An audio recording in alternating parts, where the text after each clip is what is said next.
Hello, this is the news on NTA International. I'm Nancy Godi Angonihu, and on sign language is Courage Ogeriahi. We begin with the headlines. As some Nigerians embark on nationwide protests, government declares curfew in Borno and Yobe to curb arson and looting.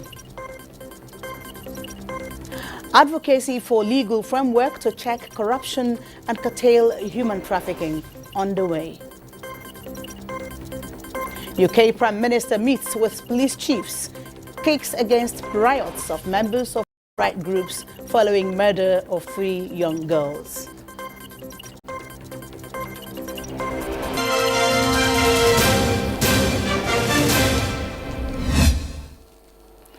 We bring you the news in full now.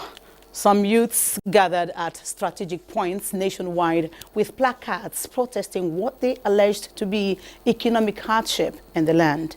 NTA News reports that security operatives were on ground to forestall any breakdown of law and order, and Chukunonso Mwabweze was there. The protesters in Abuja earlier converged on the Moshood Abiola National Stadium, but later moved to the Eagle Square, where they were dispersed by security operatives following an interim court order that confined them to stage their protest inside the MKO Abiola Stadium in Abuja. A report says some people staged protests at Nyanya Mararaba Axis of the FCT. Also from comes the report that some people joined the protest on major streets of the state. The atmosphere at the Lekki toll gate was peaceful and calm, with security personnel on ground to maintain law and order. Shops and petrol stations around the area were under lock and key. The gate to the health center at Ekate was also closed, but personnel were spotted inside going about their duties. Meanwhile, Lagos State Commissioner of Police Adegoke Fayode has assured Lagosians of watertight security. He said all the nooks and crannies of the state are fully secured. Hence, law-abiding citizens should go about their normal activities. We are on ground and we are assuring them that once they come out, nothing will happen to them. The area is adequately covered. So we are appealing to them to come out. It is not easy. It is not easy. But we know quite all right that very soon everything will be well. Starting from our own state. Starting from our own state, everything will be well. What we just need is to support the government. Support the government. Support the policy. In the beginning of the policy, it might be harsh, but at the end, everything will be fine. In Kano, the ongoing nationwide protests around the Hotoro Ring Road axis was initially peaceful and calm. However, the protest was hijacked, leading to looting of items. At the popular Aroma Junction in Anambra State, there were free movement of people and vehicles. Some shops were also under lock. No protest in any part of the state capital as at the time of this report. There was no protest in some states of the Federation also. Chukunonso Mwabweze, NTA News. Now, security operatives fired tear gas to break up protesters in the capital Abuja, the northern city of Kano, as thousands of demonstrators in cities across the country joined rallies against the high cost of living. Justin Bemunye reports. Tagged End Bad Governance in Nigeria, the protest movement won support with an online campaign, but government officials had warned against attempts to copy recent violent demonstrations in Kenya, where protesters forced the government to abandon new taxes. Many Nigerians say economic hardships may have triggered the protests, but many people were also wary about insecurity around protests. In Kano, the country's second largest city, protesters set fire to tires outside the state governor's office, and police responded with tear gas, forcing most of the demonstrators back. Protesters later torched and ransacked a digital center of the Nigeria Communications Commission near the governor's office, and police fired shots in the air to disperse them. Police reported pockets of looting and arson in the city and arrested 13 people. In Abuja, security forces blocked off roads leading to Eagle Square, one of the planned protest sites, and fired tear gas and set up barbed wire fencing to prevent several hundred protesters from reaching the park. I think the normal thing is to gather somewhere and you have your letter of demand, you address your followers, you present your letter or your request or your demand to any prominent person there to go and give to the governor, or you give to the governor to give to the president, or to give to the national assembly. I have not seen any. That's why we raised the alarm that this protest, the way they have the protest is worrisome, and with the intelligence of gathered, which is wow, that we literally gathered this intelligence, and they need to give kudos to us because we saw this storm that they're going to hijack, and people are coming out to prevent trouble to run down the system. And this is what we can easily see now. It's obvious. And these people have come out to exercise what they have been nurturing and run down the system. So we have not seen anybody. I know CP has checked that he has received any letter of demand, but even those places where CPs, commissioners have addressed them, they have got any letter. Yobe State government has considered the security situation in Potiskum, Gashua and Nguru towns, where some hoodlums took advantage of the protests to vandalize and loot government and private property. In view of the developments, the state government has imposed a 24-hour curfew in the affected towns. A statement signed by the Special Advisor on Security Matters, Brigadier General Dahiru Abdusalam, advised members of the public to abide by the curfew order and stay at home for peace to reign in these areas and the state as a whole. The security agencies have been directed to ensure enforcement and full compliance of the curfew order. In another development, the Borno State Police Command has declared a 24-hour curfew to maintain law and order immediately. A statement issued by the Police Public Relations Officer, ASP Nahum Kanet Dasso, said the decision is in line with the constitutional mandate of the Nigeria Police Force towards the restoration of law and order, noting that the state governor, Professor Babagana Umara Zulum, in consultation with heads of security in the state, finds it expedient to declare the 24-hour curfew. The PPRO also confirms the detonation of an improvised explosive device in Kawuri, Kanduga local government area of the state, killing 16 people, leaving several others injured. Now, the ongoing nationwide protest has continued peacefully in Katsina, with demonstrators gathering at strategic locations on some major roads in the state capital. The protesters, who are calling for improved governance and social reforms, have been orderly and calm, with no reports of violence or unrest. Security agencies, including the Nigerian Security and Civil Defense Corps, Nigerian Police Force, and other law enforcement agencies are providing adequate security and ensuring the safety of protesters and bystanders. In Katsina, the protest has been marked by chants and songs, with protesters waving placards and banners highlighting their demands. The situation remains peaceful, with no reports of any incidents or clashes between protesters and security agencies.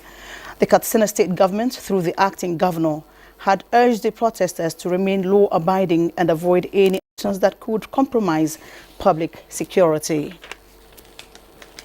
Now, Women Wing of the All Progressive Congress, APC, is appealing to the youth to avoid violence and listen to the voice of reasoning for amicable resolution of the situation on ground. Flanked by the 36 states women leaders of the party, the national women leader, Dr. Mary Alile, expressed fears that the result of protest could be worse than what the youth want to change, and called on parents to ensure that their children do not take to violence. The women are pleading for more patience with President Tinubu to get issues relating to the economy resolved in the interest of all Nigerians. Yes to dialogue. Yes to dialogue. Our president, His Excellency, Tinubu, put down a lot of projects that is working for Nigeria, a lot of projects that is working for our youth, a lot of projects that is working for our women, that is working for our men. What we need to do is to exercise patience. A report just reaching us says the Sultan of Sokoto, Mohammed Saad Abubakar, has again appealed to protest conveners, their converts and overt benefactors, as well as other critical stakeholders to sheath their swords and urgently come to the table for dialogue. In a statement, the Sultan expressed the fear of the escalation of the protests to an uncontrollable scenario. The religious leader called for an end to the snowballing rampaging in the name of protest. He also appealed for understanding to protect national interest. The Sultan, who prayed for the peace of the nation, also beseeched Allah to intervene in the challenges of Nigeria. Minister of Defense Mohammed Badaru Abubakar says the administration of President Bola Tinubu is doing everything to provide for the welfare and security of the people, and the economic situation will surely improve. The minister gave the assurance during an engagement with the National Council for Civil Society Organizations. Haman Jabani reports. The National Council for Civil Society Organizations' engagement with the Minister of Defense is to honor and commend him in effectively carrying out President Tinubu's administration agenda on security in the last 1 year and seeking his support. The Minister, Mohammed Badaru Abubakar, spoke extensively on the various immediate and long-term initiatives of the government in improving the living conditions of Nigerians. We have seen the passion, the seriousness and the commitment and the patriotism of the president to handle these issues, and he is committed and a very listening president. So I thank you again for believing in him and believing in this administration for not participating in this protest. National President, National Council for Civil Society Organizations, Emmanuel Johnny, says the minister has done well in the last 1 year and calls on the government to engage civil societies in governance. The Nigerian military have succeeded in neutralizing so many terrorist groups, and we, the civil society, has a role to play in making sure that we complement its efforts by also campaigning for Nigerian citizens to take ownership of security. So because every effort counts when it comes to defending the nation's territorial integrity. And we also try to tell the protestators to go in line with the dictates of the law and let us unite towards a better and united Nigeria. And we call the Honorable Minister and appeal to him to do more to make sure that our borders are checkmated, because a lot of criminalities and transborder crimes are going up there. The body assures the minister of their support and cooperation to achieve his mandate. Hamad Jabani, NTA News. Prime Minister Keir Starmer has met with UK police chiefs at Downing Street in wake of riots by members of far-right groups following the murder of 3 young girls in a knife attack in Southport. Justin Bemunye reports that at the start of the meeting, Starmer told the police chiefs this is not protest, this is violent disorder, and said his government would back the police in using the powers they need to ensure an end to violence on the streets. But shockingly, what we've also seen is marauding mobs on the streets of Southport, attacking the very police officers who responded to the awful attack on those girls. This government supports the police, it supports what you are doing, and to be absolutely clear, this is not protest, this is violent disorder, and that action needs to be taken. This government will make sure you've got the powers you need, and we will back you in using those powers. And I think it's very important we say that. The UK has been rocked in recent days by violent disorder following a knife attack targeting children, with already ascendant anti-immigration far-right elements accused of hijacking the response to the tragedy. Violence first flared on Tuesday night in Southport, northwest England, where Monday's stabbing spree allegedly carried out by 70-year-old suspect Axel Rodakubana occurred. A crowd numbering in the hundreds, gathered in the seaside town near Liverpool after a vigil and attacked police and vehicles, lit fires and threw missiles at a mosque. The disturbances lasted late into the night and injured dozens of police officers. Several other English towns and cities then saw unrest on Wednesday night, including in London, where police arrested 111 people and more officers were hurt. Police have pointed to people from outside Southport for orchestrating Tuesday's riot there, in particular supporters of the English Defence League, EDL.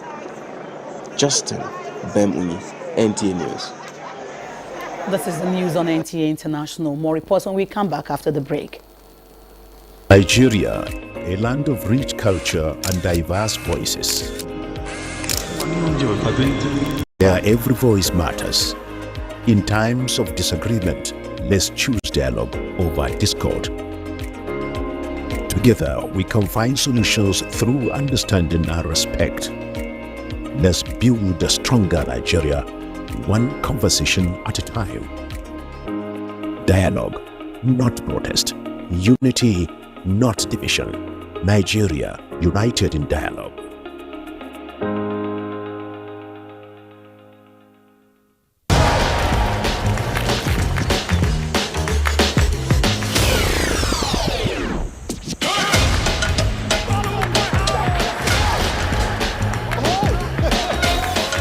This season, enjoy all the better moments with GoTV. Your football party GoTV, they give you better deal of decoder plus GoTenna for only 19,900 naira. Make you enjoy correct football action on top Super Sport. GoTV, love it. You're welcome back. United States Vice President and presumptive Democratic Party nominee Kamala Harris has hit back at comments made by Republican nominee former President Donald Trump. Speaking on Wednesday at the annual meeting of the National Association of Black Journalists, he falsely suggested that she misled voters about her race. Trump said she was always of Indian heritage and was only promoting Indian heritage. Trump said he did not know she was black until a number of years ago, when she happened to turn black, and now she wants to be known as black. Harris, of both Indian and Jamaican heritage, has long self-identified as both black and Asian. Later in the day, Harris told members of the historically black sorority Sigma Gamma RHO in Houston that his comments were the same old show. Donald Trump spoke at the annual meeting of the National Association of Black Journalists. And it was the same old show. The divisiveness and the disrespect. And let me just say, the American people deserve better. The American people deserve better. The American people deserve a leader who tells the truth, a leader who does not respond with hostility and anger when confronted with the facts. We deserve a leader who understands that our differences do not divide us. They are an essential source of our strength. So I say to Sigma Gamma Rho Sorority Incorporated, ours is a fight for the future. And it is a fight for freedom. And we move on to Iran, where Supreme Leader presided over a funeral Thursday for Hamas leader Ismail Haniyeh and his bodyguard, who were killed in an assassination blamed on Israel that risks escalating into an all-out regional war. Ayatollah Ali Khamenei prayed over Haniyeh's coffin at Tehran University, where Iran's new president Masoud Pezeshkian stood next to him. State television later showed the coffins placed in a trunk and moved on the street toward Azadi Square in Tehran, and people throwing flowers at them. on the delicate balance and fragility that exists between man and his environment is provoking a national conversation in a bid to map out climate impact and conflict zones in Nigeria. This is arguably so as players converge for a climate summit in Abuja to deliberate strategies and build action plan for government. Charles Alpha reports. From land degradation, desert encroachment and migration in the north, to the rising sea level, coastal erosion and flooding in the south, climate change continues to count as a major cause of conflicts in rural communities. At this summit, experts consider these as a major threat for man's survival and are engaging in not only a cohesive national conversation to identify challenges, but also build a formidable action that can address this fragility. Where you have fragility in your environmental system, it does exacerbate tensions. The science around climate change is clear. The evidence and the data exists. The policies, some of them are there. And so the question is, what are we doing with all of these tools? The environment is the canvas on which we are making all our plans. And if the canvas is shredding, then what happens to your plans? Royal fathers and indeed the traditional institutions are giving their word that they are ready to build community resilience. The climate summit seeks to build the capacity of the subnationals to form regional partnership that will bring about a buy-in and attract funding for mitigation and adaptation plans in Nigeria. Part of this conversation is about the fact that you have a people who have turned governance into purely and simply instruments for self-enrichment. And the question to ask is, why are we dying so that others may live? The focus here is on climate, migration, and conflict in Nigeria and global context. Recommendations from here will guide government climate action ahead of COP29. Charles Alpha, NTA News. The use of AI for public relations is transforming traditional approaches, making campaigns more personalized, responsive and impactful. However, experts in the sector say its significance in the PR industry isn't just about the advanced capabilities it offers, it's also about staying competitive in a rapidly changing landscape. Haman Jabani reports. Artificial intelligence has marked a pivotal shift in how strategies are crafted and executed in public relations landscape as it stands on forefront of innovation, driving change and opening new areas in the realm of communication. No wonder July's meeting of the Nigerian Institute of Public Relations FCT chapter looked at AI automation to augmentation, embracing NTAi, the new frontier in public relations. In his presentation, Celestine Achi, member of the Institute and a tech professional, say AI automation is doing wonders not just in healthcare. It is used to create basic reports, facilitate faster decision-making, and relieve humans from difficult tasks. AI simulates various scenarios, and it is also useful in enhancing strategic insight and crisis management, among others. Artificial intelligence, will integrate every single aspect of the PR practice, from media monitoring to sentiment analysis to media tracking to performance tracking, and the list goes on, even to strategic communication development. So in every aspect of the PR task, NTAi can be introduced and adopted. Some members say AI is shaping public relations strategies, and the importance of staying abreast with these advancements is apt. The meeting saw the unveiling of the chapter new website and the inauguration of 3 committees. Reputation is everything. Once you lose reputation, you lose it all. So we want to see how we can, through this committee, impact the various organizations we have in the FCT for optimal performance. It is comprehensive and intuitive design. It offers easy navigation, ensuring that members can quickly find information about our events, register our activities, and stay updated with the latest news about Abuja chapter of the NIPR. New members were formally welcomed into the chapter and called to make best use of their membership while fulfilling their commitments. Hamman Jabani, NTA News.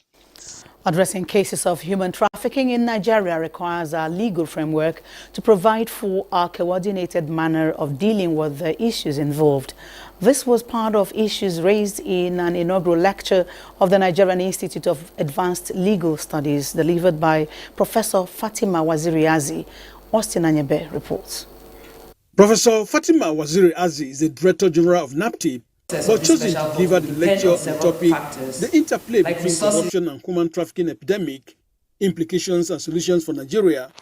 In her lecture, she admitted that there are enabling international, regional and national laws to check human trafficking, but this is not easy due to corruption in some quarters, citing alleged bribery of law enforcement officers, obstruction of justice, and alleged complicity of some government officials in trafficking operations. Testimonies provided by investigators, prosecutors, victims of human trafficking, offenders, and convicted traffickers often reveal how they were induced to compromise cases. Noting the feat achieved in the area of prosecution of human traffic offenders by NAPTIP in recent time, which shows a remarkable decline, she posited that corruption, which takes the form of financial inducement at various stages of trafficking operations, needs to be tackled. We cannot effectively tackle human trafficking in Nigeria if we do not address the corruption angle.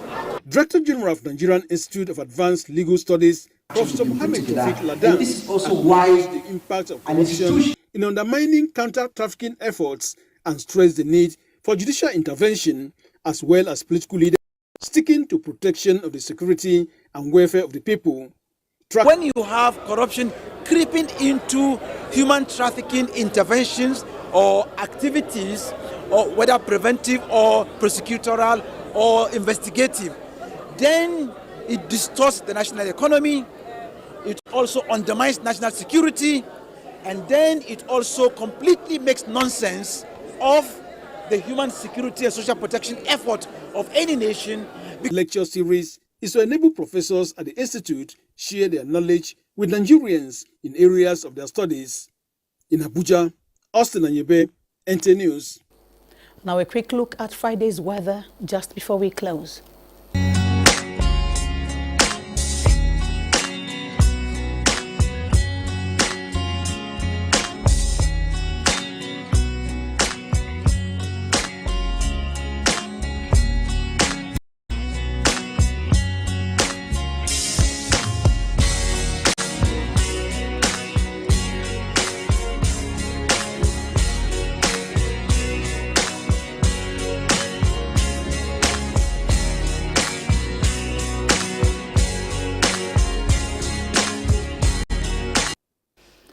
That's it on the news. On behalf of Courage Ogeria, who's been on sign language, this is Nancy Godiangunihu thanking you for watching.